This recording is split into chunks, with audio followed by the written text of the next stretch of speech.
What's up, you guys, and welcome to a kind of unexpected review that I didn't think I was going to do, but I ended up buying Pokemon Gold on the Virtual Console on the 3DS a little while ago. I think it's about a month ago. And I wanted to give a review on it because a little backstory here. When I was growing up, I played Pokemon Blue. I wasn't a big fan of it. I did keep up with the anime when I was younger, but I didn't get back into Pokemon until Generation 3. See, I was one of those few kids on the playground who didn't have a Game Boy Color, and the next handheld I got was a Game Boy Advance, and I saw no reason to go back to Generation 2. So when I got Gen 3, which was Pokemon Emerald, which was the game I got, there was a ton of new Pokemon, and the Gen 2 Pokemon I just assumed were Gen 3 Pokemon.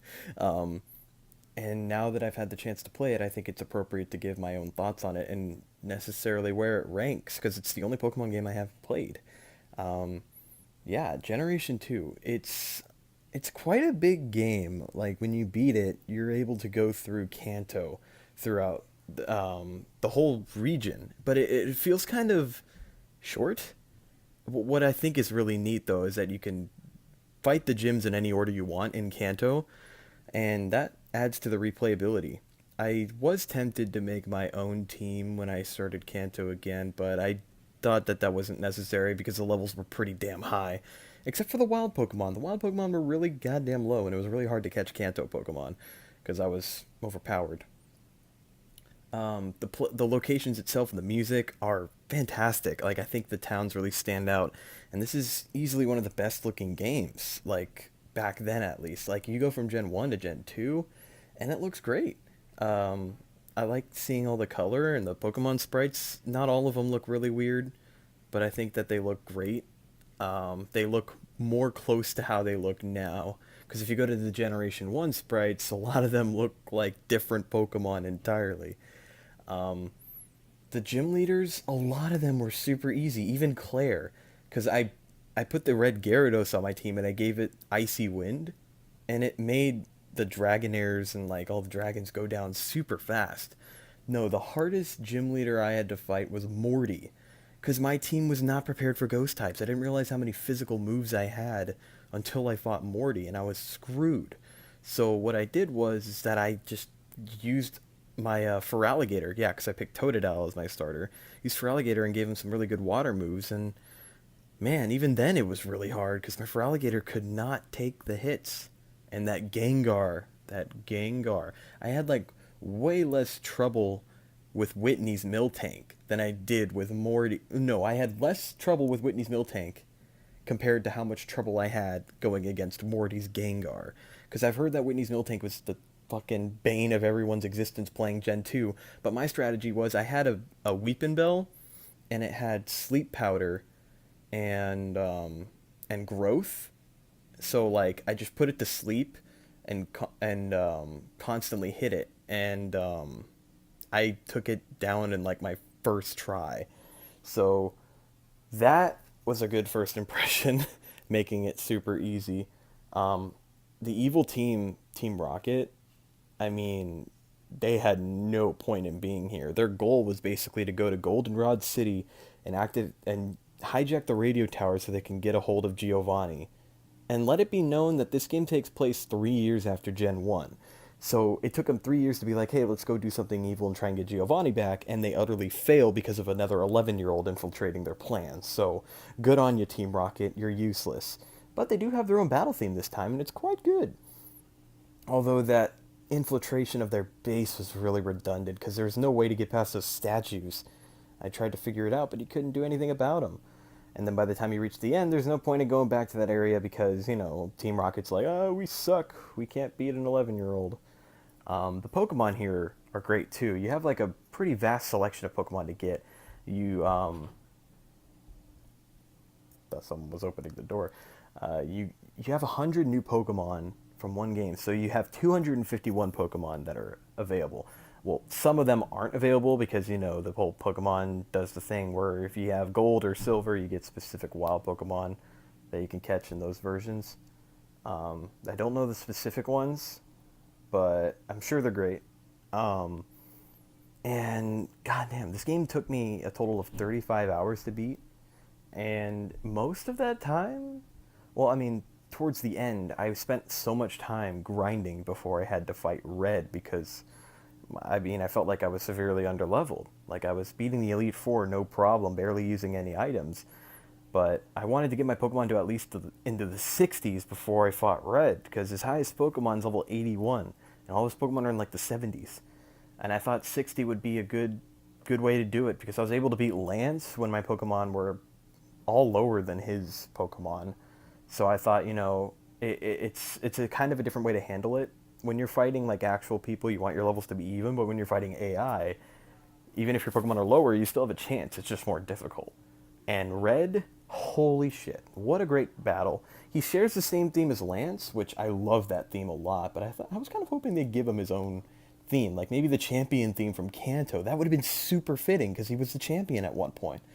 Um, and they did bring back the Kanto music, but god damn it, I love Johto's music. Like some of its standouts are like the wild Pokemon theme, the champions theme, like I said. Oh, I love the wild Pokemon theme. And they brought that music back for Smash Bros. Melee, and oh, the remix is great.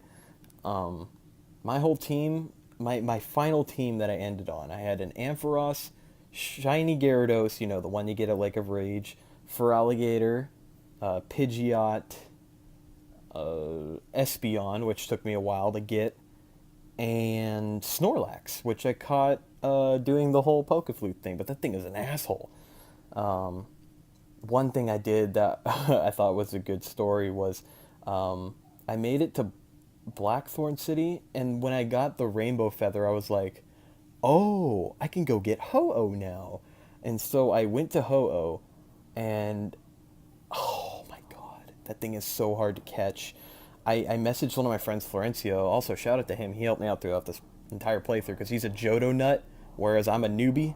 And he told me, he was like, "Did you beat the 8th gym leader before going to Ho-Oh?" And I was like, "No."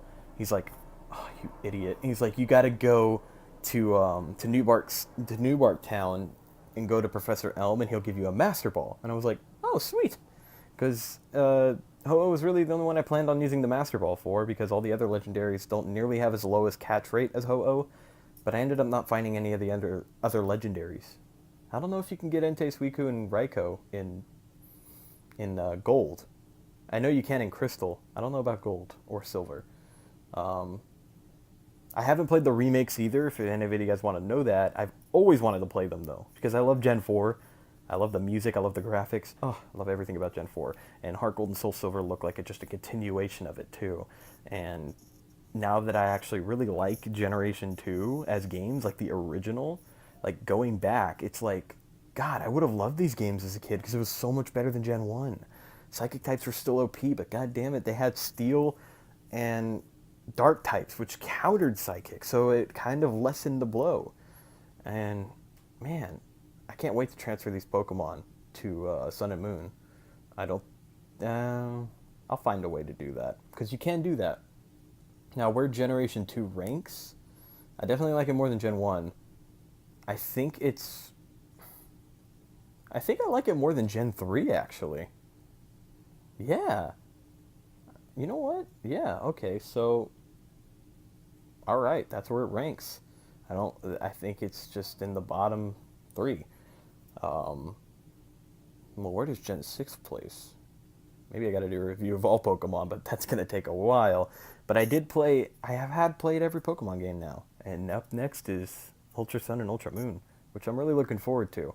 However, I'm having a big dilemma of deciding to get that game or Sonic Forces, which both come out pretty close to each other. And then there's a Nintendo Switch. But anyways, I really liked Generation 2. One complaint I have is that they put this on the Virtual Console, but you can only do local trading and battling. I think that's ridiculous. Like, I know it seems like it'd be hard to do, but when you play regular DS games on your 3DS, it uses the connection of your 3DS to play online for your regular DS games. So I don't understand how they couldn't do that with Virtual Console. It makes no sense to me. Like, they should have done online trading. It makes this game a lot weaker because after I play a game like Sun and Moon, which is like all online, and like, yeah, it's ridiculous. And also, HMs are super annoying. I'm so glad Sun and Moon took out HMs, and I hope that they never come back because HMs in this game, there are so many move slots that have been taken over by HMs by my main team, and it drives me insane. But you can go to the move deleter in Blackthorn City, which is a plus. Also, Blackthorn City sucks. Like, there's nothing in there. And Blaine, weakest gym leader in existence. If you have a Feraligatr, Blaine is a pushover. Um, I guess that's my review of Pokemon Gold. Thank you for watching. I hope you had a good time on Ride Time. I will see you all next time.